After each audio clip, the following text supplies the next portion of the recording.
Bien, vamos a hablar entonces, por lo pronto, de las reglas de cortesía en la náutica deportiva y la náutica recreativa. Eh, Como decía recién, digamos, la cortesía en la navegación es parte de la historia. Viene de las viejas flotas de las armadas, digamos, las flotas de las marinas de guerra británica, francesa, especialmente la británica, ¿sí? Que por un hecho, digamos, la marina británica después del siglo XVII, cuando ya empieza, del siglo XVI, XVII y especialmente fines del XVIII y del XIX, durante las guerras napoleónicas, que es cuando empieza a tomar, se empieza a ser dueña de los mares, y ya después de la batalla de Trafalgar, habiendo eliminado la flota aliada, digamos la flota francesa y española, queda absoluta dueña de los mares. Esta gente se embarcaba en los buques y vivían 300 personas adentro de un barco de 60 metros de eslora por 8 o 9 metros de manga en 3 cubiertas durante años, ¿sí? Y tener 300 personas confinadas ahí adentro era muy difícil, digamos, manejar las relaciones personales. Con lo cual la Marina Británica se encargó perfectamente de esforzarse en llevar adelante todo lo que tenía que ver con reglas de cortesía. Eso de, si lo ven en las películas, de dirigirse a un oficial o entre los mismos tripulantes, entre los mismos marineros, tratarse de señor de uno al otro, ¿sí? Es parte de esas reglas de cortesía, ¿sí? Un almirante podía llamar al último de los marineros, lo debía tratar como señor, antes de dirigirle la palabra, es decir, señor y dirigir la palabra detrás, y después finalizar con la palabra señor, y ese tipo de tratamiento era obligatorio, invitarse, regalarse cosas, tratarse con cortesía entre los propios tripulantes de un mismo barco, y tratar con cortesía inclusive a los enemigos. Después de una batalla naval, el capitán vencedor invitaba, si estaba vivo, al capitán del buque vencido, de la flota vencida, lo invitaba a cenar o a almorzar, le permitía mantener sus armas, mantener sus condecoraciones, no se lo tomaba como rehén para nada, cosa que en tierra sí pasaba. Después de una batalla en tierra, digamos, los caballeros iba a decir del equipo, digamos, del ejército ganador, tomaban como rehenes a los caballeros del regimiento del país, de la nación perdedora, y después pedían rescate por esos caballeros, ¿sí? Rescate en moneda, en efectivo, para poder devolverlo al reino en cuestión. En la Marina eso no pasaba. La cortesía siempre estuvo presente. A lo sumo se capturaban los barcos y se los tomaba como presa, digamos. Después se vendía el contenido de lo que el barco transportaba y se quedaban con el barco. Es decir, que la cortesía viene desde esa época, ¿sí? Y en la práctica, y en la náutica se practica, digamos. Uno debe ser cortés y tratar de ser cortés y solidario con los demás navegantes. ¿Está? Primero, para generar un entorno seguro, cordial y confortable entre los navegantes mientras se está navegando y mientras se está amarrado también, ¿sí? Obviamente, mientras se está navegando, si alguien pide ayuda, debemos prestársela, eso es parte de la cortesía. Si vemos que no la está pidiendo la ayuda, pero notamos que necesita ayuda, no está mal preguntarle si la necesita, con lo cual hace a ese entorno seguro de navegación y a ser solidarios. Y en las amarras lo mismo, ¿sí?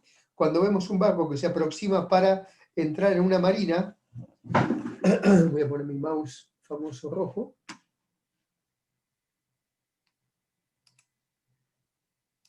para acercarse a una marina como esta, digamos, donde hay un muelle, y veo el barco entrando, y yo estoy en un barco al lado, o muy cerca, o caminando por el muelle, no está mal aproximarme, acercarme a la zona donde va a estar, y ofrecerle ayuda para tomarle el cabo que está lanzando el muelle para amarrarse, o para lo que sea. Eso es parte de lo que se debe hacer. Vamos a dividir entonces la regla de cortesía en regla de cortesía durante la navegación, es decir, mientras se está navegando, mientras está navegando a vela o a motor, y las reglas de cortesía a posteriori durante el amarre y fondeo. Durante la navegación, digamos, las reglas de cortesía se definen como buenas prácticas, es decir, qué está bien visto y qué no está bien visto, ¿sí? Obviamente, la cortesía en la navegación debe estar, ¿sí? Especialmente la navegación a vela. La primera de las cortesías es no desventar al que estoy pasando, ¿sí? O al que estoy adelantando, salvo que las condiciones de navegación me obliguen a hacerlo, es decir, no me dejen maniobrar de otra forma. Navegar por el beril que corresponde, ceder el paso cuando corresponde, no obligar a los otros buques a maniobrar, ¿está? Es decir, esto y lo que vimos dentro del RIPA coincide, es decir, si yo voy a maniobrar, mi maniobra no debe alterar el rumbo ni la maniobra del buque sobre el que me estoy aproximando, es decir, si voy a pasar a otro barco, en tierra, en un auto probablemente le toque bocina, en un barco no tengo bocina ni estaría bien tocarle un sirenazo o un pitido, sino que el que debo maniobrar soy yo. ¿Está? Reducir la velocidad y navegar con cuidado en las zonas donde debo navegar a baja velocidad. ¿Está? Para tener, digamos, no provocarle problemas a los que están navegando a mi lado o los que están en las costas. ¿Sí? Si paso con una lancha a toda velocidad en un lago cerca de la costa, lo más probable es que la ola que deja en mi estela atrás llegue a esa costa y termine inundándola, digamos. No inundándola me refiero a generar un tsunami, pero sí esa ola puede avanzar algunos metros sobre la costa y mojar algo o molestar a alguien que esté en la costa. Con lo cual tengo que tener cuidado de esas cosas. ¿Sí? En la amarra, ofrecer asistencia, lo que decíamos antes, a la maniobra de amarre. Hay un clásico, ¿sí? Que es cuando uno llega a un muelle concurrido, para nosotros el muelle más concurrido de visita sea probablemente Colonia, o casi seguramente es Colonia del Sacramento, cuando en un verano en condiciones normales, fuera de pandemia, uno llega al muelle, el muelle está abarrotado, queda poco espacio para meterse, digamos, para amarrar. Entonces uno llega al muelle y lo primero que ve es que están los plateístas, digamos, hay dos personajes. El plateísta se le dice al que está parado al costado, cruzado de brazos, con la cabeza un poco inclinada, mirando a ver qué maniobra va a hacer este en el amarre, ¿sí? Y si se equivoca por algo, lo van a criticar como lo criticaría un plateísta en la tribuna de una cancha de fútbol. Y después está el otro, el colaborador, que se va a acercar y ofrecer la ayuda, por ejemplo, para recibir el cabo de amarre arrojado desde arriba del barco y lo va a tomar a una vita es el punto de amarre, el bodoque, digamos, de madera o de metal que está puesto en un muelle al cual se toma la amarra, ¿sí? Una especie de cornamusa, pero más grande, puesta sobre el muelle. ¿Ok? Ese es el colaborador y esa es una regla, digamos, una buena práctica de cortesía durante la amarra. ¿Ok? Eso es, digamos, la práctica del que está recibiendo la amarra. Cuando nosotros estamos ingresando a la amarra, es decir, entrando con el barco a la amarra, también tenemos que seguir algunas reglas de buena cortesía que tiene que ver con la prevención del abordaje, es decir, la prevención de choques y de golpes contra los barcos que tengo a los lados de esa amarra en la que estoy entrando. ¿Sí? En este caso, digamos, esta amarra está completa, esta que vemos acá, está completa, un barco al lado del otro. Si faltara alguno en el medio, ¿sí? Y yo me estoy dirigiendo a esa posición, tengo que cuidar de no golpear a los barcos que están al lado. ¿Ok? Entonces, primero, cuando me estoy acercando a la amarra, debo planificar con tiempo suficiente a dónde voy a ir y cómo voy a hacer la aproximación a la amarra. ¿Está? Eso con tiempo suficiente significa con tiempo suficiente. 15 minutos antes, 20 minutos antes, media hora antes, ¿sí? De ingresar a la amarra, esa media hora pasa muy rápido. Pensar a dónde voy a amarrar, comunicarle al resto de la tripulación, es decir, esa media hora no es simplemente para pensar yo solo voy a entrar en tal punto de la amarra y la voy a hacer de tal forma, es coordinar con el resto de los tripulantes ¿cómo vamos a hacer la maniobra de amarre? ¿Por dónde vamos a entrar a la amarra? ¿Sí? Si la vamos a entrar con viento a favor o la vamos a entrar con viento en contra. No es lo mismo aproximarse a este muelle que tengo acá, ¿sí? Con viento a favor, es decir, soplando por popa de los barcos, o con viento en contra. Con viento a favor voy a estar un poco complicado porque ese viento me va a impulsar contra el muelle. Y los barcos no tienen freno, digamos, no tengo nada con qué frenarlo. Con lo cual, en general, me conviene entrar, obviamente, siempre a motor, ¿sí? Salvo que el barco no tenga motor y deba hacerlo a vela, con viento en contra. Es decir, para que el propio viento me frene al momento de ingresar a la amarra, ¿ok? Y lo voy controlando con el motor, ¿está? Siempre consideren que estando dentro de una marina, dentro de una zona de amarras, tengo que respetar lo que el RIPA dice, con lo cual tengo que navegar a la velocidad de seguridad, a la mínima velocidad de control del barco, ¿sí? Esa velocidad generalmente está limitada en el orden de los 3 nudos, ¿está? Si, por ejemplo, estuviéramos entrando al muelle, a los muelles de Colonia, que son los que todos conocemos o vamos a conocer. Estoy buscando la imagen, como para que se den idea.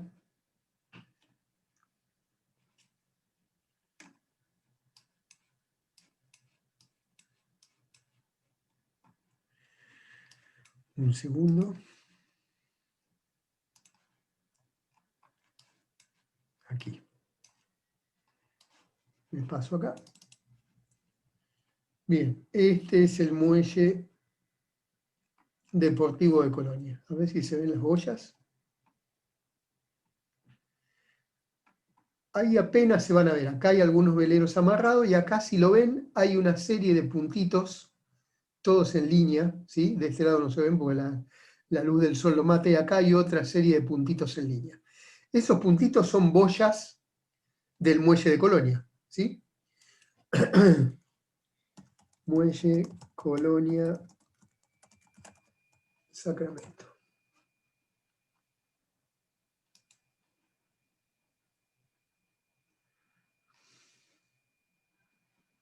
Son todas imágenes del muelle, pero no de las boyas. Bueno, ahí abajo alguna se ve.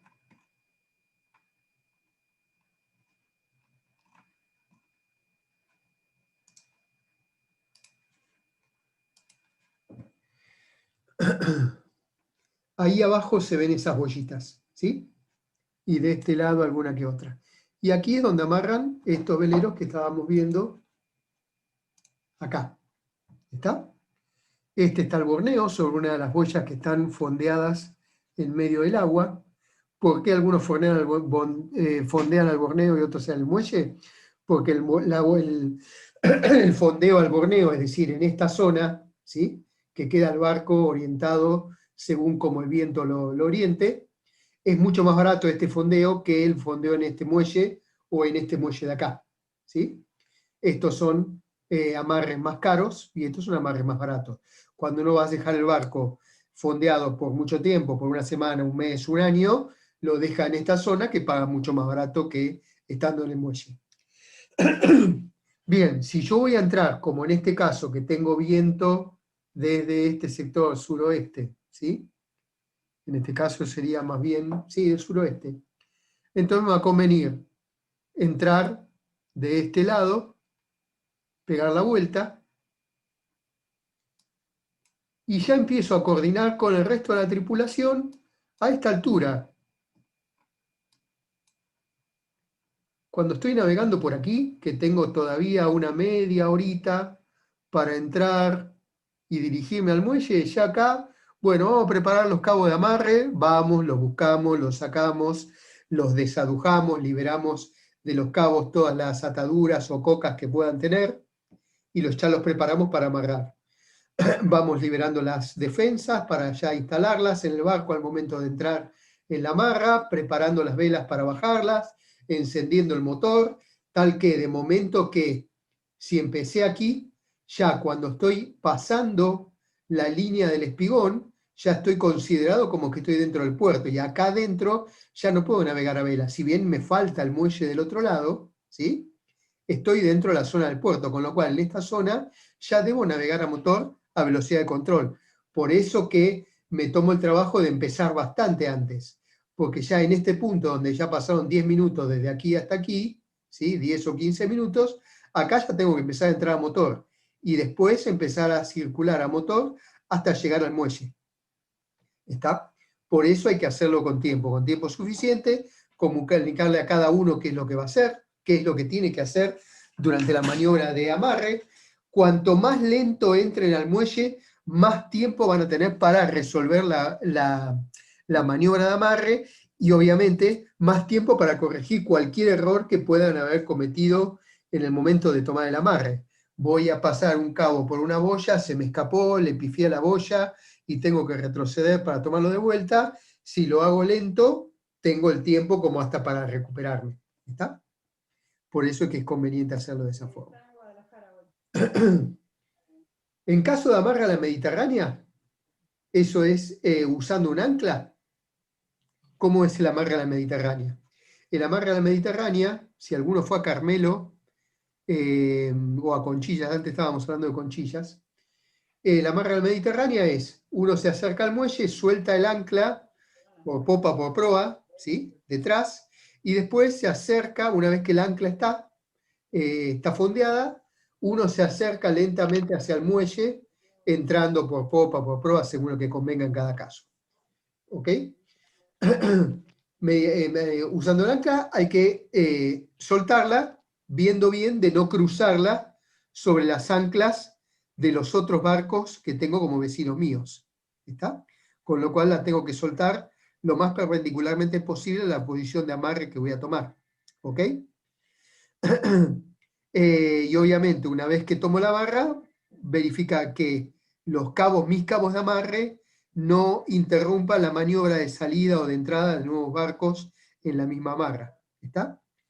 Si por cualquier cosa necesitaría,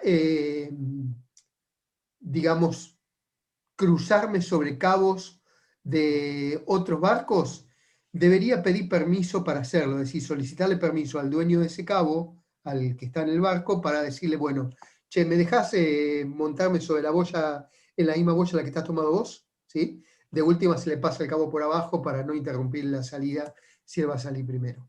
¿Ok? Te hago una pregunta. Sí, bien. Cuando decís a la Mediterránea, ¿cuál sería la diferencia? Si vos tenés, ¿por qué tendría que ser con ancla? Porque no tenés una boya para amarrarte por popa o por, digamos, del lado de afuera. ¿Sí? Por ejemplo, vamos acá. Pero ¿cuál es la diferencia entre Borneo y a la Mediterránea? No, Borneo vos tenés una boya acá fondeada en el medio del agua, te tomás esa boya, Ah, hay, punto, ok, hay una boya. hay boyas, en general hay bollones grandes, ¿sí? En Ok. esta zona. Mm, Y quedan todos agarraditos a esas boyas. Fíjate que están casi todos en línea, pues están todos, esas boyas están prácticamente todas bien alineaditas. Esto ok. sería parecido a lo que hacemos, me fui al 3D. Ahí se ven mejor las boyas, ¿sí? Esta de acá. Y ahí están las boyas del Borneo a las que están amarrados los otros barcos. Ahí se ven mejor del otro lado. ¿Ok? Todos estos están al Borneo. Generalmente son barcos o de bandera argentina o de bandera extranjera diferente a la de Uruguay y Argentina, que han dejado el barco ahí porque se han vuelto a su país de origen y volverán en algún momento a continuar navegando. Esto es típico de navegantes de altura. ¿Sí? Otra zona donde, vámonos a Carmelo, acá, al revés, ahí. Este es el famoso, no,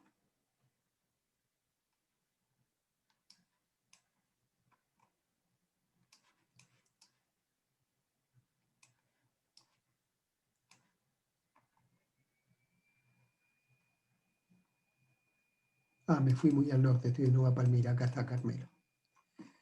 Bien, Esto es Carmelo. Esta es la entrada del arroyo de las Vacas. No hay ningún barco. Apenitas.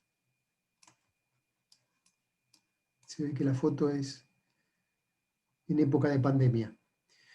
En esta zona bueno, se me fue la imagen. En esta zona se fondea perpendicular a los muelles, digamos. El muelle de amarre es toda esta zona de aquí, ¿sí? Con lo cual uno viene navegando por esta zona, por este canalcito. Acá hay una escollera que queda sobre el agua y otra que queda debajo del agua, solo se ven las balizas, ¿sí? Hay que tener cuidado cuando se entra con mucha agua, digamos con mucha profundidad. Por este lado la escollera queda sumergida. Se ingresa y se fondea frente al muelle. Como no hay boyas para tomarse en el medio del canal, uno lo que hace es soltar el ancla en el medio del río y después retroceden de popa o de proa hacia el muelle. ¿Ok? Acá hay uno en esta posición, como está este barquito de acá. Este barco debe tener un ancla tirada en esta zona, lanzada en esta zona. ¿Ok? Acá hay algunos otros.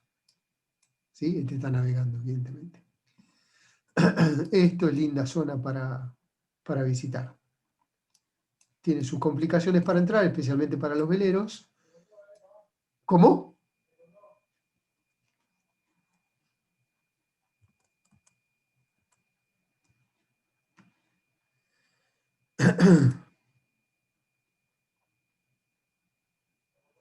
¿Volví o no? ¿Desaparecí o...? Hola, hola, fíjate si me escuchas ahí. Ahí sí te escucho. Listo, por alguna razón No, se cortó. sí. Así que vuelvo a la pantalla. Bien, compartir. Me paso de vuelta a esta. Bien, después otro más parecido es este otro, Juan Lacase.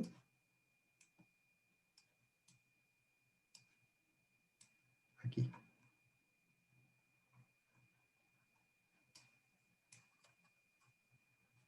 Sí, claramente. El amarre puede ser al borneo, con el ancla, Borneo, o contra un o muelle. como o contra el muelle en el Denme un minuto que estoy con... Sí, veo que se corta.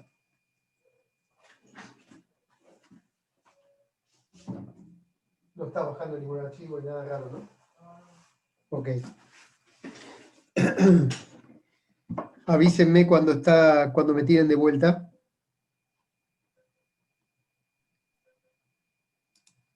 Yo te tengo Ah, bien, fenómeno. Bueno, antes te perdí. Perfecto. perfecto. Bueno, este es el puerto de Sauce. Este es un puerto comercial. Fíjense que acá hay buques de altura, buques comerciales grandes. Y acá también, acá se ve, digamos, el muelle donde amarran veleros, catamaranes, con su línea de boya. Acá se ve mucho mejor que en el de Colonia. Y después toda la línea de fondeo al Borneo, ¿sí? Este es de los puertos de Colonia el más barato, con lo cual acá siempre está lleno, digamos, las boyas de Borneo. Acá las de tomar contra el muelle y generar lugar espacio. ¿Eh? ¡Ay, qué lo parió! Bueno, tenemos problemas de conexión. En esta zona siempre va a estar ocupado. Es muy difícil conseguir amarra al Borneo en esta zona. Acá hay barcos de banderas de las más extrañas, rusas, belgas, norteamericanas, barcos que se quedan en esta zona durante meses porque es el puerto más barato de Uruguay. ¿Ok? Bien, me vuelvo a la presentación. En esa situación, Jorge, cuando Sí. dejan los barcos tanto tiempo, ¿quedan encargados con alguien? Generalmente hablan con los marineros del puerto. Generalmente los puertos de Colonia y todo puerto público como esto tiene un equipo de marineros, digamos, la marinería. Los marineros te ayudan a amarrar, eh, también te encontrás, y esos mismos después se encargan de revisar cómo están las amarras y corregirlas. Obviamente te van a cobrar por eso, ¿sí?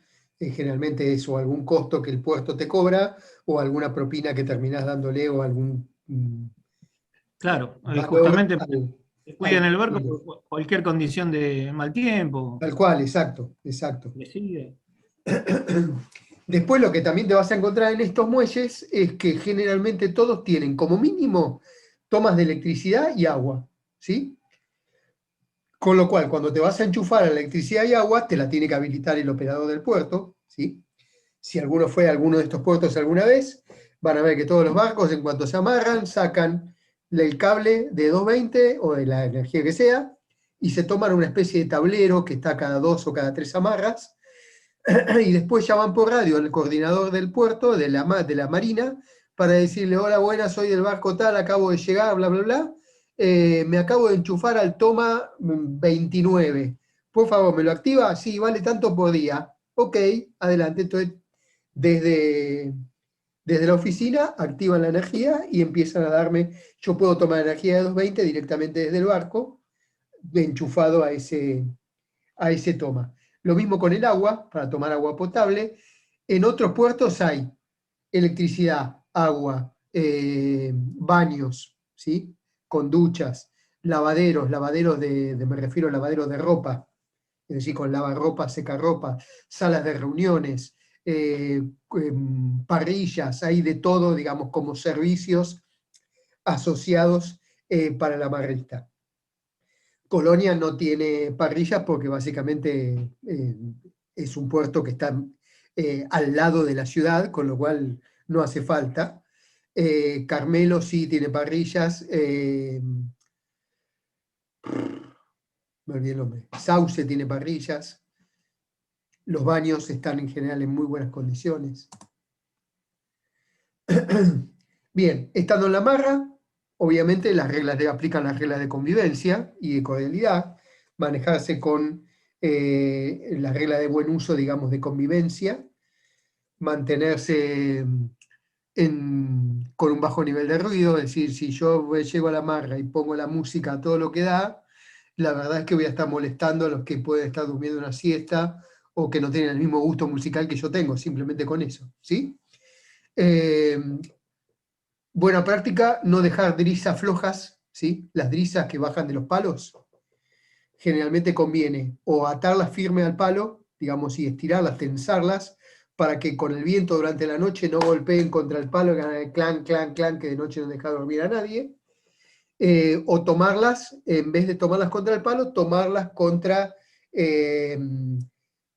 los guardamancebos o algún candelero en proa más adelante, generalmente hay algún anillo cerca de la proa donde tomar esas brisas para que no se sacudan contra el palo. Y obviamente los buques los barcos a motor, tratar de mantener los ruidos controlados, ¿no? Porque en general los cruceros tienen equipos de aire acondicionado o generadores, que son los que dan energía internamente, entonces tratar de eso, mantenerlos a bajo volumen. Obviamente la música, mantenerla abajo. Está muy bien mantener la prolijidad y la limpieza dentro del barco, es decir, no llegar con un barco roñoso, sino con un barco limpio, que toda la cabullería que queda arriba del barco quede ordenada y bien adujada. Hay un tipo de aduje que se llama aduje a la holandesa, que es típico para estas cosas. Me lo traigo acá.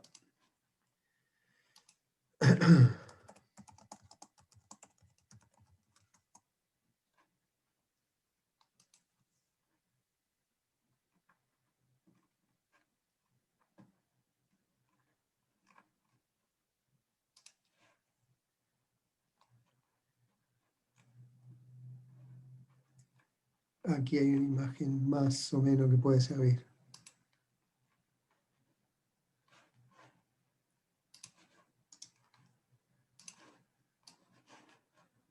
Este es una aduje a la holandesa, es decir, se hace un círculo con los cabos para que no queden hecho, digamos, un matambre colgando de algún lado, ¿sí? Esto, por ejemplo, con los cabos de amarre, uno tira el cabo contra el muelle, ¿sí? Y lo ideal es hacer un ida y vuelta, es decir, hacer firme el cabo en la cornamusa, en una de las cornamusas de proa del barco, ir hasta una vita, ¿sí? La vita es, digamos, lo que decíamos recién, una especie de cornamusa grande, enorme, puesta en un muelle.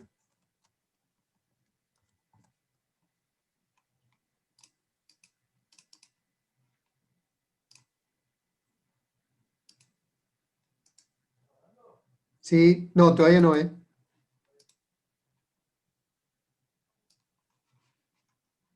Eso es una vita, ¿sí? Típica vita de un muelle. Esto puede ser de metal, como en este caso, de hormigón, si el muelle es de hormigón armado con hierro, o de madera, ¿sí? Depende del tipo de muelle. Entonces uno lanza, digamos, el cabo contra la vita y en vez de amarrarse de esta forma, hace una vuelta y termina la amarra sobre el muelle, sobre la cornamusa del barco. Y el cabo restante se deja adujado en una aduja a la holandesa, de esta forma, sobre la cubierta. Con lo cual, hasta si se descuidan, sirve como felpudo. Es decir, cuando uno sube de vuelta del muelle al barco, ¿está? Con los pies mojados o las zapatillas mojadas, pueden utilizar esto como felpudo en la cubierta del barco, en la proa, para después no ensuciar el barco mientras siguen caminando hacia adentro. Bien. De ahí, bueno, de adujar la cabullería. Aparte, además de que lo que va a evitar es esto, ¿no? Es decir, riesgo de tropiezo, riesgos, digamos, contra la seguridad de los que están transitando en el barco. De vuelta, estando en la amarra, extremar las normas de educación y cordialidad, evitar situaciones conflictivas, ¿sí? Pedir siempre por favor y gracias, es decir, las reglas típicas de cortesía. En el caso de un amarre en aldana, digamos, en aldana significa que cuando los muelles están llenos, ¿sí? El barco que viene detrás y no tiene espacio para amarrar, lo que hace es ponerse a popa de algún barco y después para poder llegar al muelle va a tener que transitar por arriba de ese barco, ¿sí? En ese caso, siempre que haya que transitar por la cubierta de otro barco, debe hacérselo con permiso del dueño de ese barco, ¿está? Es decir, no puedo transitar por arriba de ese barco sin permiso del dueño de ese barco. Inclusive para ponerme en aldana, le tengo que pedir permiso o al dueño del barco o que me guíe un marinero, con lo cual la responsabilidad de la asignación de la doble aldana, digamos, de la doble fila de amarre, me la está dando el operador del puerto, y ya no tengo yo la responsabilidad de decirlo, de pedirlo.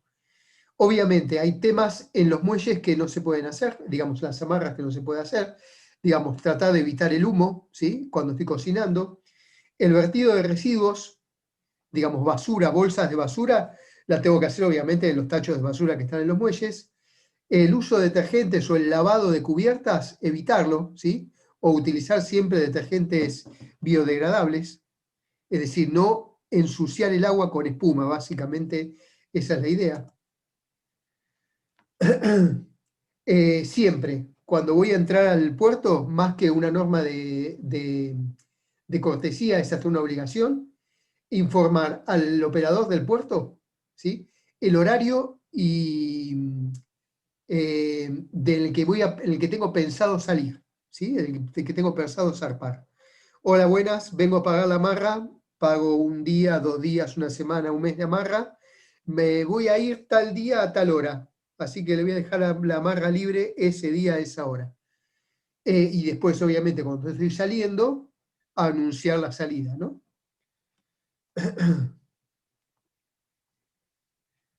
En zonas de fondeo se aplican prácticamente las mismas reglas, ¿sí? En zonas de fondeo es este tipo de zonas, donde no tengo un muelle, pero la autoridad local ha declarado a esa zona como una zona de fondeo. En nuestro caso, las más cercanas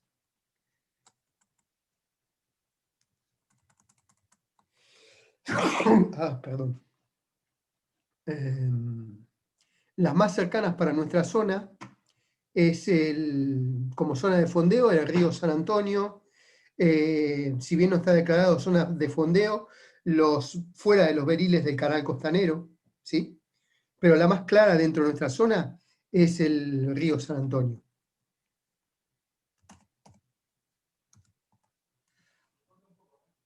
¿Cómo?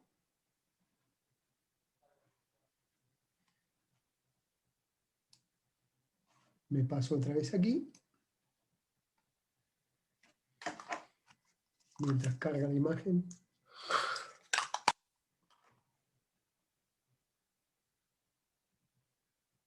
Evidentemente está todo lento. Bueno, continúo. En estas zonas aquí suelen suceder bastante mayor cantidad de conflictos que en un muelle.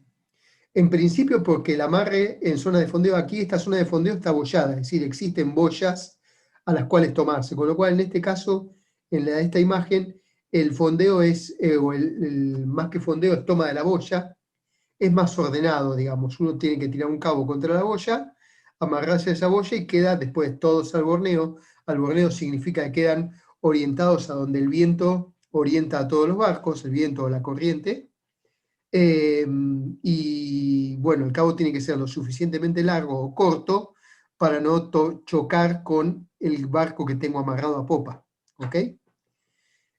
Cuando no existen estas boyas, lo que uno tiene que hacer es lanzar el ancla en esta zona. Obviamente lo tengo que hacer teniendo cuidado de no montarme en anclas de barcos vecinos, y de momento que el barco empieza a retroceder después de haber tomado el ancla, después de haber tomado el fondeo, que no golpee a los barcos que están detrás, ¿sí? Y tener alrededor el espacio suficiente para que en caso de que el barco vaya a bornear, es decir, tomar otra orientación empujado por el viento o la corriente, no me vaya a ir sobre otro barco, ¿sí? O no me vaya a ir sobre la costa. ¿Está? Cortesía de las comunicaciones. Esto también es habitual no encontrarlo en la navegación deportiva. Uno escucha por radio algunas cosas que dan pena escucharlas. Las comunicaciones por radio tienen que ser, primero,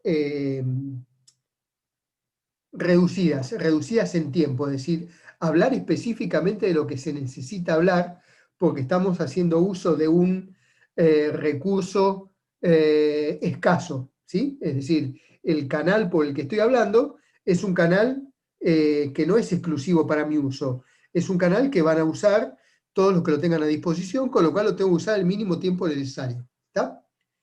En nuestra zona no se pide la certificación o la habilitación de radiooperador restringido o completo, ¿sí? En Europa, cuando uno va a navegar, ¿sí? Cuando uno va a alquilar un barco, por ejemplo, en principio le van a pedir tres cosas. Le van a pedir que tenga alguna habilitación de navegante deportivo, ¿sí? Carnet de timonel, carnet de patrón, carnet de lo que sea, ¿sí? Que lo habilite como navegante.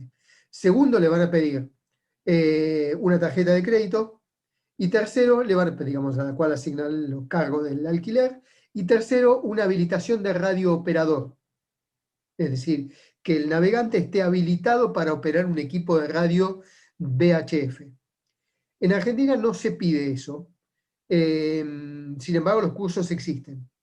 En Europa existe en Europa y en Estados Unidos, y digamos, como zonas más conocidas para nosotros como zonas de navegación, se pide ese carnet. Si uno no lo tiene, igual le van a alquilar el barco sin ningún problema. Pero, digamos, tengan en cuenta que le piden ese carnet de radiooperador. Y, bueno, lo que uno tiene que demostrar es el profesionalismo que uno tiene como operador de radio, digamos, aún no estando habilitado.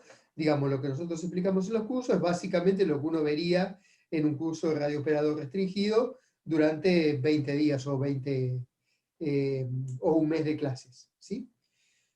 Obviamente, la regla de cortesía implica saludar al inicio y al final de la comunicación, hablar con voz clara, ¿sí? Repetir voz clara y lo suficientemente lento como para que el que me escucha me entienda, ¿sí? Repitiendo la información importante cuando haga falta repetirla. Cuando haga falta deletrearla, hacerla con el alfabeto internacional, ¿sí?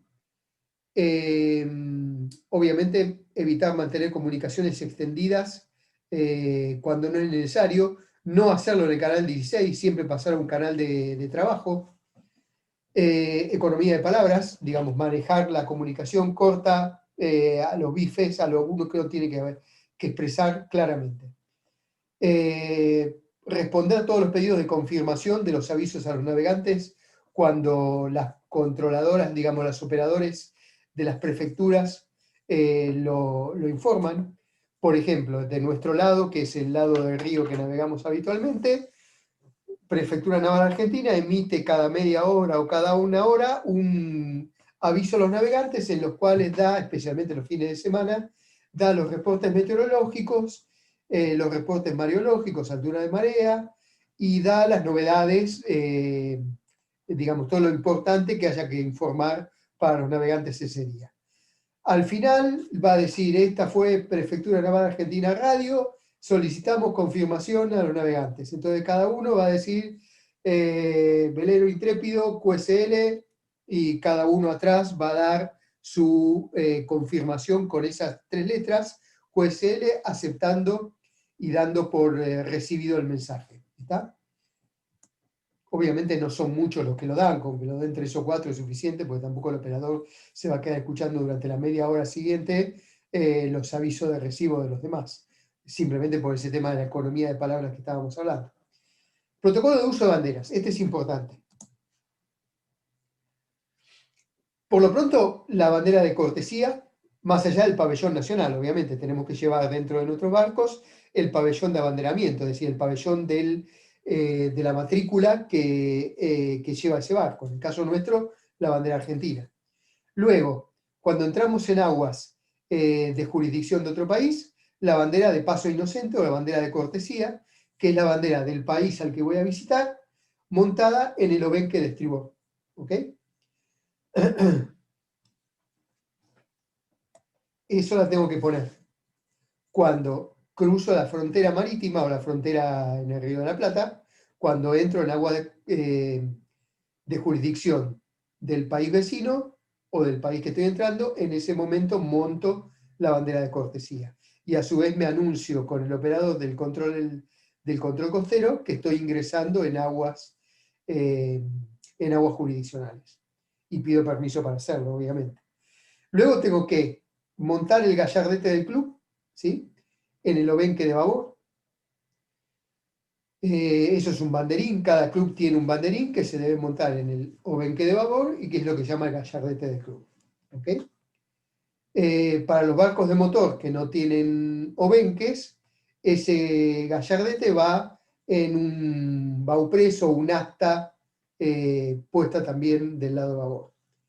Y después va el banderín del propietario, esto prácticamente ya no existe, ¿sí? Antes, cuando la náutica recreativa era una cosa de recontralujo, ¿sí? Cada propietario tenía su banderín, su estandarte, que era el que montaba montaba en el barco. También en el obenque de babor, ¿sí? Por debajo del gallardete del club. Lo que sí siguen existiendo son los gallardetes o los banderines de las hermandades, ¿sí? Hermandades, en nuestra zona hay pocas, la hermandad de la costa, o alguna hermandad, o por ejemplo los que son pilotos de yate, tienen el banderín de su promoción, ¿sí? Con lo cual, entonces irían montados 4 en caso de una navegación costera dentro de nuestra costa, irían montadas 3 banderines, 3 banderas. Por un lado, la bandera nacional, a popa, en el obenque de babor el gallardete del club, y debajo del gallardete del club el gallardete o el banderín de la hermandad si correspondiese. Y si entramos en aguas jurisdiccionales de otro país, en el obenque de estribor, en la bandera del país visitado. El izado y arreado de pabellones. En condiciones normales, lo que uno hace es poner la bandera cuando llega al barco y sacarla cuando se va del barco, ¿sí? Mientras uno está a bordo del barco, la bandera nacional se mantiene dentro del barco, se mantiene colocada, ¿sí?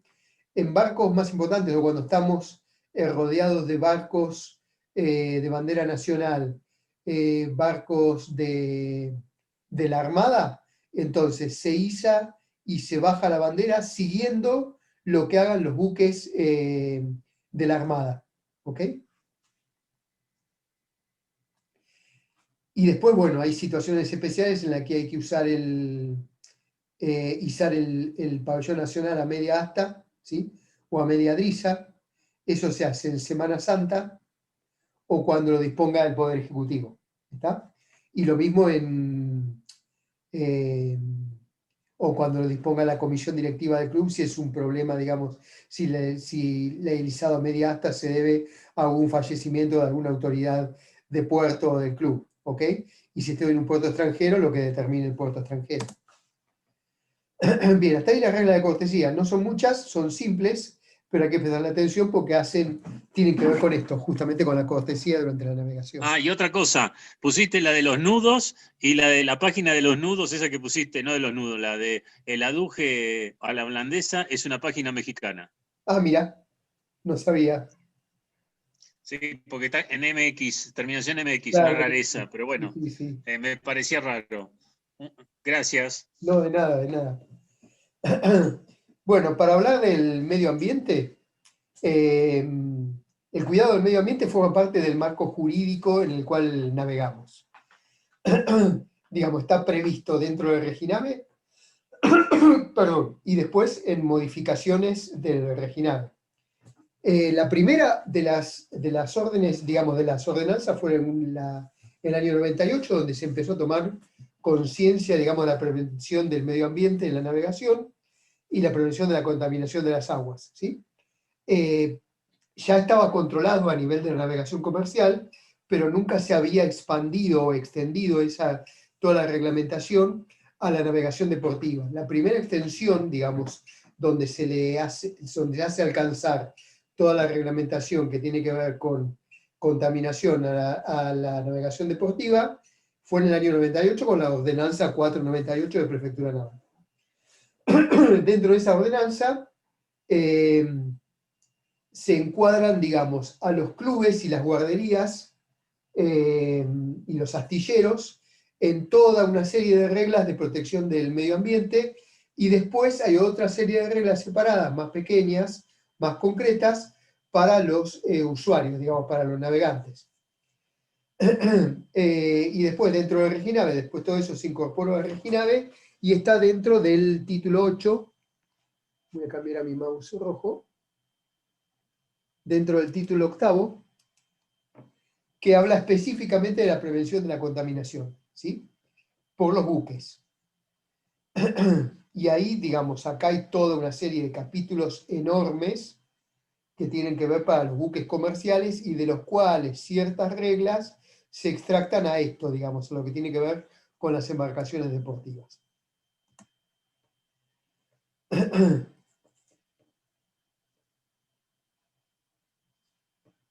Esta primera ordenanza, la del 98, en principio fue como para crear conciencia. Y ese fue un problema, porque es algo, digamos, para decirlo de alguna forma, se escribió la regla, se escribió toda la normativa, pero no se no se ejercía o no se pedía la obligación de cumplirla a rajatablas, ¿sí? Es decir, se creó la normativa como para crear la conciencia, pero nunca hubo el impulso detrás como para que todo esto se cumpliera. Obviamente, porque cumplirlo implicaba costos, o implica costos, que lo vamos a ver, no son para nada baratos, ¿sí? Con lo cual, dentro de los presupuestos que se manejan en la náutica deportiva, era bastante complicado cumplir con esas reglamentaciones. Primero, algunas definiciones que hacen a todo lo que tiene que ver con la contaminación. ¿Qué es la definición de aguas sucias, hidrocarburos, mezclas oleosas, basuras, descargas y tanques de retención? Aguas sucias son las que provienen de todo lo que tiene que ver con desagües, ¿sí? Desagües de inodoros, duchas, lavaderos de cualquier tipo dentro del barco, ¿ok? O dentro de un varadero o de un club. Hidrocarburos, todo lo que tiene que ver con líquidos combustibles, ¿sí? Naftas, diésel, aceites, lubricantes, grasas, tinners, pinturas. Y las mezclas oleosas es cualquier mezcla de agua con cualquier material, cualquier hidrocarburo, ¿sí? Basuras es todo material que sea que vaya a ser eliminado a bordo, ¿sí?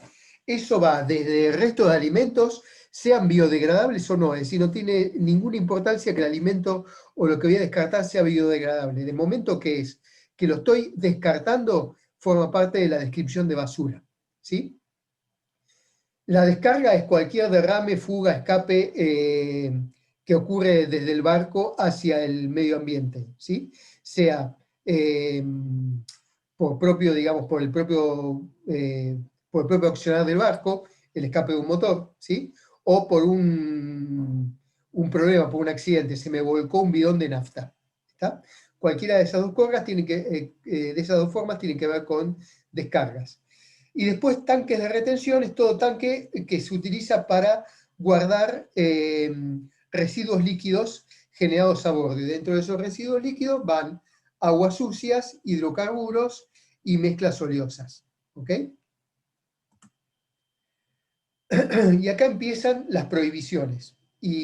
O más que prohibiciones, las recomendaciones, y que deberíamos tomarlas en cuenta como prohibiciones. Está prohibido descargar aguas sucias mientras se navegue en zonas de protección especial, ¿sí? Zonas marítimas o fluviales y en lagos. ¿Está? Descargar aguas sucias significa que no puedo descargar, me voy a la definición de vuelta de aguas sucias, son las que provienen de inodoros, duchas, lavaderos, piletas, ¿sí? El lavado de los platos, a bordo. Es decir, que todo eso no lo puedo descargar dentro de lo que se llama zonas de protección especial. ¿Está? Y en lagos. Todo ese tipo de agua sucia las debo contener a bordo en tanques de retención y vaciarlas una vez que llego a mi marina, a mi amarra. Fuera de las zonas de protección especial, está prohibido descargar aguas sucias directas de inodoros mientras estoy en fondeaderos, en puertos, en clubes náuticos o en cercanías de asentamientos humanos o en playas concurridas. Es decir, mientras estoy navegando en zonas costeras, es decir, estoy en la amarra, suelto la amarra, empiezo a navegar, salgo del club o de la marina o de la guardería en la que estoy, y estoy navegando en zonas costeras, donde estoy en proximidad, claramente estoy navegando en el canal costanero, estoy en proximidad de un asentamiento humano, digamos, de todo el AMBA, con lo cual en esa zona no puedo descargar aguas sucias. Es decir, no puedo descargar inodoros, no puedo descargar lavaderos de a bordo. ¿Está? En navegación puedo descargar aguas sucias o los tanques de retención de aguas sucias a un régimen moderado, es decir, no puedo abrir la clusha y vaciar todo de golpe, sino que tengo que abrirla y hacer una descarga moderada mientras estoy navegando. ¿Ok? Son pocos los barcos de nuestra zona, de nuestro país, que pueden cumplir con estas condiciones. ¿Por qué? Porque la gran mayoría de los barcos que tenemos en nuestra zona, cruceros, lanchas, veleros, son anteriores, de fabricación anterior a esta normativa. ¿Ok? Con lo cual, para que la puedan cumplir, deben ser adaptados. Y esa adaptación cuesta plata. Y nadie la ejerce, digamos, nadie obliga a ejercer esa transformación. Deberíamos tener en todos los veleros de 20 pies, además de un tanque de agua o un bidón donde llevamos el agua potable, otro bidón donde descarguemos las aguas sucias para después descargarlo una vez que llego a la marina. Y eso implica que en la marina debería tener la infraestructura para poder hacer esa descarga y que el dueño de la marina, el club, la guardería o quien sea, tenga a su vez los medios para procesar esa descarga. ¿Sí? Con lo cual, de incumplimiento imposible. Ninguno de los clubes, o pocos son los clubes, vamos a decirlo al revés, pocos son los clubes o las marinas que cuentan con esos medios. En cuanto a las basuras, está prohibido descargar basuras mientras se navegue en zona de protección especial, lagos, ¿sí? Y en ríos y lagos. No puedo volcar basura al agua. Normalmente uno va al río, toma un té, un café, un mate y descarga el resto de la yerba o el café por la borda, aguas afuera. En teoría, no en teoría, digamos, en realidad eso está prohibido, no deberíamos hacer, ¿sí? ¿Por qué? Porque contamina el medio ambiente. Descargamos el mate y eso cambia el pH del agua. Una cosa es que lo haga una persona cada tanto y otra cosa es que lo hagan cientos durante un fin de semana, ¿sí? Que son los que fondean en en el río un verano, en el río de la Plata. Con lo cual, todos esos restos, esas basuras, deben mantenerse a bordo, en una bolsa, un tachito, y me lo llevo ahí sí, en una bolsa, que tengo donde descargarlo, en algún tacho cuando regreso a la marina. En navegación marítima fuera de la zona de protección especial, a más de 4 millas de fondeaderos y puertos, ahí sí puedo descargar algunas cosas. Lo que está prohibido descargar son las aguas de restos orgánicos de alimentos, papeles, trapos, cartón y vidrio, es decir, todo lo que tarda en disolverse, ¿sí? Todo esto me lo tengo que guardar a bordo y descartarlo cuando regreso a puerto. Descarga de hidrocarburos y mezclas oleosas. Prohibición absoluta, y esto sí lo tenemos claro y no lo hacemos. Prohibición absoluta de descargar hidrocarburos, naftas, ¿sí? Diésel, mezclas oleosas y mezclas de hidrocarburos en cualquier lugar en el que esté navegando, sea zona protegida o no protegida. No puedo descargarlo en el agua.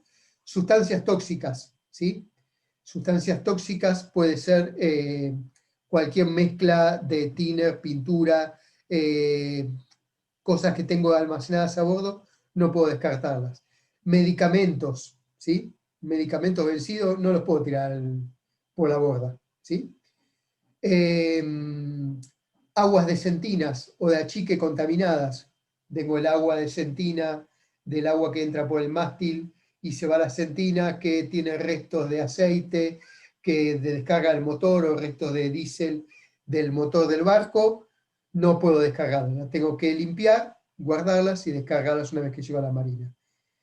Elementos que se encuentren sucios con estas sustancias, trapos, estopa, papel, ese tipo de cosas no puedo descartarlas. Todo eso lo tengo que almacenar y descartarlo cuando llego otra vez a la marina. Uso de pinturas, esto es un clásico. Está prohibido el uso de pinturas antiincrustantes del tipo TBT, tributilo de estaño. Prácticamente ya ni se fabrican, con lo cual ya no se utilizan. Las actuales utilizan materiales bituminosos o cobre. Digamos, en este caso estamos hablando de pinturas de la obra viva, ¿sí? La obra viva del barco, es decir, la que está en contacto con el agua, está en contacto con el agua y con todos los seres vivos que están en el agua.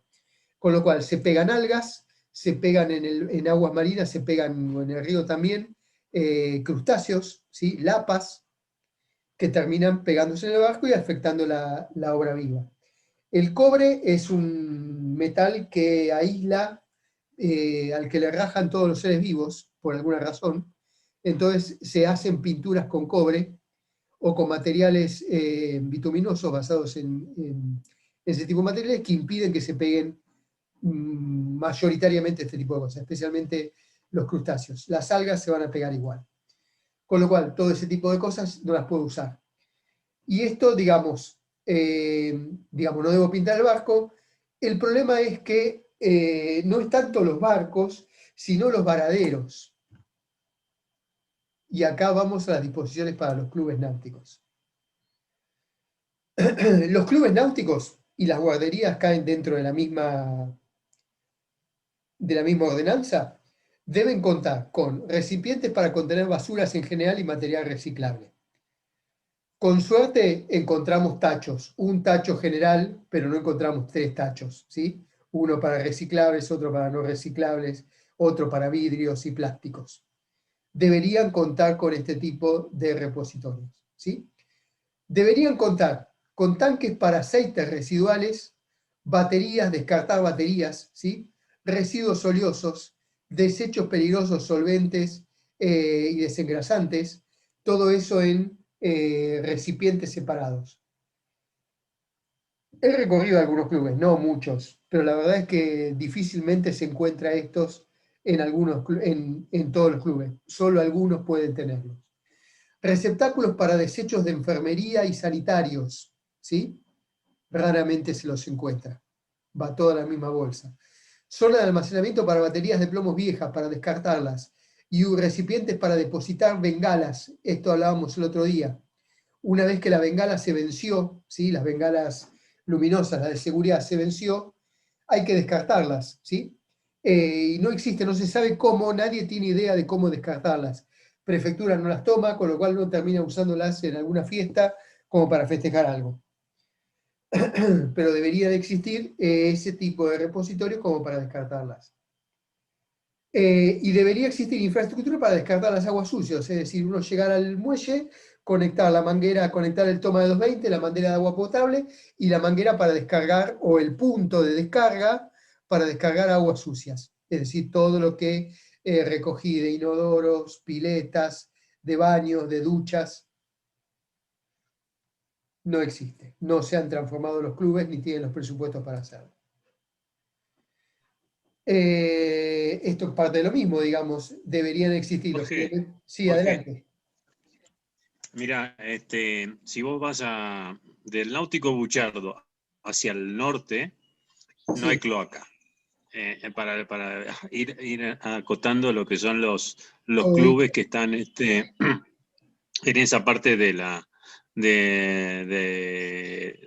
puerto de San Isidro. sí. Los clubes que están en la isla, frente al Náutico Buchardo, al Sarandí, todos esos, no tienen conexión a la red sanitaria de Buenos Aires, Absolutamente, no tienen nada. directamente. Sí, sí, tal cual. Entonces, lo que vuelcan es tienen una cámara séptica Sí, y nada más.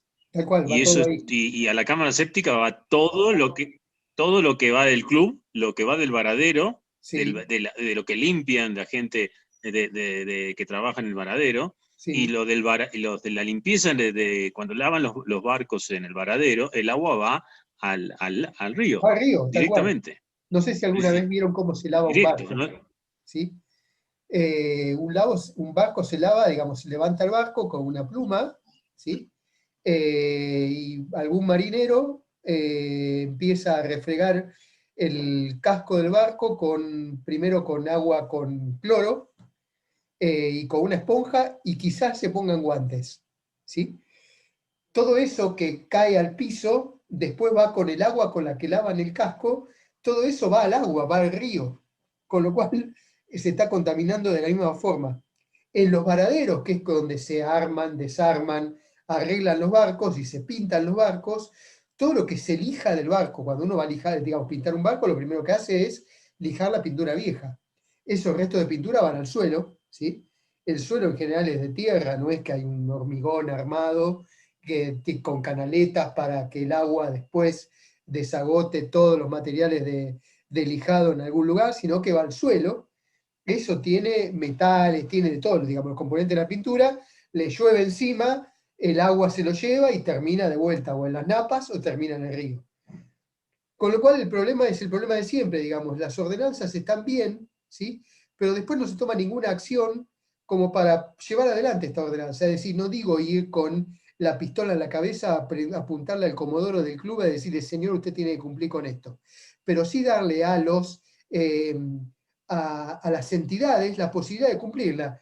Generar créditos baratos como para que puedan crear la infraestructura. Simplemente con eso ya sería suficiente, ¿sí? Es decir, mire, usted tiene que hacer esto. Para hacer esto le damos, esto cuesta tanto, ¿sí? O cuál es el presupuesto para el club, esto cuesta tanto. Mire, usted tiene un crédito del banco tal, banco provincia, banco ciudad, del banco, digamos, que dependa del ente de gobierno de la zona, con un crédito subsidiado como para que usted pueda cumplir con esto, ¿sí? Es un crédito para un uso específico con una tasa específica, pero no existen esas cosas, digamos, son las medidas tomadas como para figurar y poder cumplir con algo en particular y después no se crean, digamos, estamos entrando en política, no me quiero meter en ese tema, pero digamos, ese es el problema, digamos, se crea la normativa y después no hay nada en adelante que obligue a cumplirla. Por ejemplo, un tema clásico para los usuarios es el uso de los motores, ¿sí? De los motores de fuera de borda. Estamos llenos de motores de fuera de borda en lanchas, barcos, veleros y pequeños botes. Hay motores de 2 tiempos, vamos a hablar de motores más tarde, en alguna otra clase más adelante, cuando esa la vamos a hacer presencial. Motores de 2 tiempos y motores de 4 tiempos. La gran diferencia en temas de contaminación entre los motores de 2 tiempos y los de 4 tiempos es que en los de dos tiempos el aceite lubricante se mezcla con la nafta, ¿sí? Por lo tanto, en el momento de la combustión, lo que se quema es, en los de dos tiempos, se quema la nafta con el aceite, ¿sí? Y el gas de la combustión sale por el caño de escape, y ese caño de escape está en la hélice en general, en la salida de la hélice, en la pata de la hélice, con lo cual va al agua. Los motores de dos tiempos entonces descargan en el agua el gas de la combustión, ¿sí? Y el aceite en forma gaseosa, con lo cual está contaminando el agua con aceite, que es lo que acá está diciendo que no debería ser. Por eso en los lagos, por ejemplo, los lagos del sur o los grandes lagos, está prohibido el uso de motores de dos tiempos, ¿sí? Lo mismo debería suceder en los ríos, y especialmente en el Delta y el Río de la Plata. No se lo hace porque básicamente el isleño que apenas puede subsistir y tener un canobote con un motor de dos tiempos no tiene el dinero para cambiar ese motor. ¿Está? Entonces simplemente por eso no se lo puede hacer. Es decir, no se logra el cumplimiento de esa normativa. Bien, en cuanto a disposiciones para los usuarios del lado nuestro, lo importante es que al momento de planificar una derrota, estamos hablando de no de perder 3-1 contra alguien, contra otro equipo, sino planificar una navegación, ¿sí? Cuando esa navegación es de larga distancia, y entonces tomar en cuenta qué responsabilidades debo cumplir. Una cosa es tener noción de las responsabilidades que debo cumplir en una navegación en costas argentinas, donde tengo que cumplir con el Reginave y todo lo que el Reginave dice en cuanto a contaminación, y otra cosa cuando entro en aguas jurisdiccionales de otro país, donde ahí me tengo que enterar, ¿sí?, de qué me van a obligar o no en esas aguas que voy a navegar, que quizás no son tan indulgentes como las aguas nacionales, ¿sí? Entonces, en ese caso me tengo que cerciorar, ver qué condiciones tengo que cumplir y prepararme para cumplirlas, ¿sí? Especialmente el mayor problema a bordo, en la navegación de altura, la descarga de aguas sucias la puedo hacer, regulado, digamos, puedo apretar el botón del inodoro y descargar al mar sin problema, no hay drama. Todo lo demás lo tengo que almacenar en bolsas de basura y descartarlas al momento de llegar al puerto. Con lo cual van a ver en muchos puertos que, especialmente los puertos donde hay navegantes de altura, que esos marineros, esos navegantes van al supermercado, vienen con la compra, digamos, todo lo que sacaron del changuito, y a medida que van pasándolo al barco, le sacan las cajas a todo, las bolsas a todo, descargan, se quedan con lo mínimo posible a bordo, ¿sí? Las galletitas las ponen adentro de latas o de frascos y sacan los papeles, y todo eso lo descargan antes de zarpar, para quedarse en navegación con la menor cantidad de cosas descartables a bordo, ¿sí? Eso lo tengo que prever al momento de planificar la derrota. Luego asegurarme de que la tripulación y mis pasajeros tengan conocimiento de las mismas reglas que tengo que cumplir yo como capitán del barco. ¿Está? Y obviamente mantenerme actualizado en cuanto a la información que tengo que tener a bordo para este tipo de cosas, ¿sí? La información obviamente incluye también cartas náuticas, normas reglamentarias y todo lo que las autoridades del puerto, de los mares y puertos que voy a visitar, me van a hacer cumplir. Mientras estoy en navegación, abstenerme de descargar aguas sucias, basuras, hidrocarburos, agentes de limpieza o cualquier otra sustancia perjudicial en las zonas en las que no puedo hacerlo, ¿sí? No descargar agua a los inodoros directamente mientras estoy fondeado o en la marra, ¿sí?, o en playas concurridas, sí en navegación puedo hacerlo. Evitar varaduras y fondeos en áreas de sensibilidad ecológica, ¿sí? Si estoy navegando en el Caribe, en una zona de corales, no voy a fondear con un ancla en zona de corales porque los voy a romper, ¿está? Eso está marcado, generalmente informado en las cartas o informado en las normas de las aguas que voy a navegar, ¿está? Y después prevenir la contaminación por escapes oleosos, lo que estábamos diciendo recién, respecto de los motores de dos tiempos. Mientras se está navegando,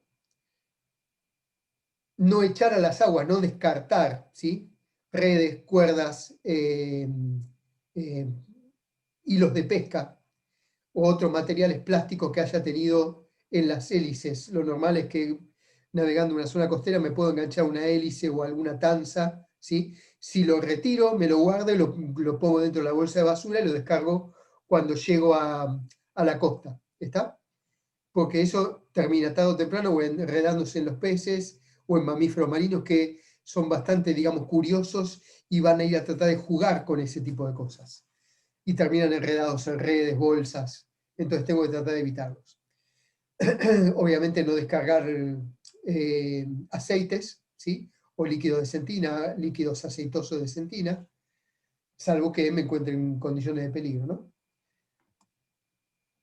Y después, al arribar al puerto, averiguar cómo hacer para descartar todo eso con la marinería del puerto. Es decir, mira, llego, ¿dónde puedo descargar aguas grises? Y le van a decir, tiene que irse hasta la punta del muelle tal, conectarse al toma tal, y ahí descargue, va a tener la bomba para descargar el tanque de aguas grises, ¿sí? O dónde puedo cargar combustible, es decir, si llevo el combustible al puerto, no me van a permitir cargar combustible, es decir, ir con un bidón y subirme con el bidón de nafta o diésel en el muelle arriba de mi barco. Me van a decir, no señor, para cargar combustible lleve el bidón a la punta del muelle tal y su barco a la punta del mismo muelle y haga la carga de combustible ahí, porque ahí tenemos los medios para controlar cualquier derrame, ¿sí? Eso hay que tenerlo en cuenta, que ese tipo de cosas no se puede hacer alegremente en cualquier puerto.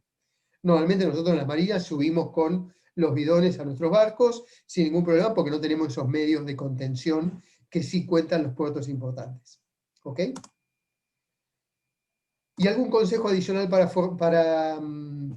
terminar respecto de los cetáceos marinos, ¿sí? Que de vuelta son curiosos y sensibles. Estamos hablando desde ballenas hasta delfines. En navegación en el mar es normal de encontrarse cada tanto con grupos de delfines que se acercan a los barcos simplemente para curiosear, ¿sí? Y saltan para chumear y ver quién está arriba del barco. ¿Está?